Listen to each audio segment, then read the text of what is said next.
Hello guys, I am Tanu from Kolkata. তো আজকে আমি তোমাদের সঙ্গে একটা রেসিপি শেয়ার করব।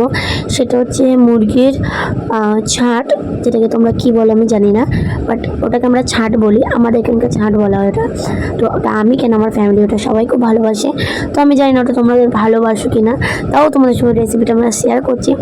আমরা যেভাবে রেসিপি শেয়ার করছি ওটা তোমরা এমনি নর্মাল চিকেন করলেও খাওয়ার খুব ভালো লাগবে খেতে, বাট ট্রাস্ট মি গাইস, এটা খেতে খুবই সুন্দর লেগেছিলো। আমি ভিডিও এডিট করতেও তোমার মুখে জল চলে এসছে। বাই দেবে প্রেশারের মধ্যে আমরা নিয়ে নিলাম, আমরা প্রেশারের মধ্যে চিকেনটা করবো। নিলাম দুটো তেজপাতা আর কিছু গোটা গরম মশলা, অ্যান্ড দিয়ে দিচ্ছি পেঁয়াজ কাঁচা লঙ্কা। তো পেঁয়াজ কাঁচা লঙ্কা পেঁচি করে একটু ফ্রাই করতে হবে। দেন পেঁয়াজটাকে একটু লাল লাল করে ফ্রাই করতে হবে। তো আমি জানি না তোমরা কে কোথা থেকে ভিডিওটা দেখছো, বাট ভিডিওটা যারা দেখছো যারা অনেকে যারা মেসে থাকে তারাও এরকমভাবে চিকেন রান্না করে খেতে পারে। ট্রাস্ট মি গাইস, খুবই সুন্দর লেগেছিলো। মানে টাইমও কম লাগে, বাট জিনিসটা খেতেও ভালো লাগে। তোমরা একবার ট্রাই করতে পারো। তো যাই হোক, আমি এখানে পেঁয়াজটা 5 মিনিটের জন্য ভাজতে দিয়েছিলাম। তো রান্নাটা আছে মা করছে।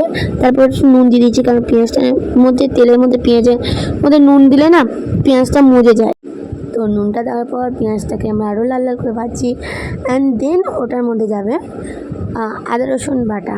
তো আমরা আদা রসুন বেটে রাখি, আমি রান্না করি, তো আমি রান্না করার সময় বাটতে বুটতে আমার ভালো লাগে না, বাট মা বেটে রাখে। আমি আদা রসুনটা দিয়ে দিলাম, এটা আমাকে বলছি না, মানে মা আদা রসুনটা দিয়ে দিল। তো যাই হোক, আদা রসুনটা দেওয়ার পর ভালো একটা খুব সুন্দর স্মেল আসছিলো। আমার মা চিকেনটা রান্না করেছিল, জাস্ট ওয়াও। তোমরা ট্রাই করতে পারো ঘরে একবার, বাই দেবে। তারপর মা এখানে চিকেনটাকে দিয়ে দিয়েছে। এই যে তোমরা দেখতেই পাচ্ছ, চিকেন বলতে এখানে কী সব চিকেনের, কোন চিকেনের কথা আমি বলছি, মুরগির গিলা, মেটে, অ্যান্ড চিংড়ি, আরও অনেক কিছু ছিল, যেটাকে আমাদের ভালো লাগে খেতে। এগুলো রুটি, পরোটা অ্যান্ড ভাতের সঙ্গেও ভালো লাগে খেতে।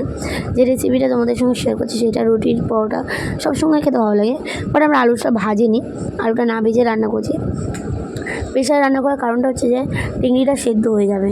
তো তারপর আমরা দিয়ে দিলাম হলুদ, গুঁড়ো লঙ্কা, জিরের গুঁড়ো, অ্যান্ড দেন দিয়ে আমরা এটাকে কষছি। তো হ্যাঁ, আগে বলে দিই, মশলা দেওয়ার পর আমরা কিন্তু নুন দিইনি, কারণ নুনটা আমরা পেঁয়াজের মধ্যেই দিয়ে দিয়েছিলাম, যার জন্য এখন নুনটা দিইনি। তো এই মশলাগুলো দিয়ে ভালোভাবে মশলাটাকে কষছি। তো দেখো, মশলা কষতে কষতে মশলা থেকে জল ছেড়ে দেবে, অ্যান্ড জল তেল দুটোই ছেড়ে দেবে। তো আমরা কিন্তু মশলাটাকে ঢেকে ঢেকে কষবো, তাতে স্মেল অ্যান্ড আলু বলো, চিকেনটা বলো, মশলা তার ভিতরে ঢুকবে, অ্যান্ড সেটা খেতেও খুবই খুবই খুবই সুন্দর লাগবে। তাদের মশলা মাংসের ভিতরে ঢুকলে সেইটা টেস্ট আরও চেঞ্জ হয়। তো আমরা ঢেকে ঢেকে কষছিলাম, অ্যান্ড অলমোস্ট আমাদের কষা ডান হয়ে গেছে। ডান।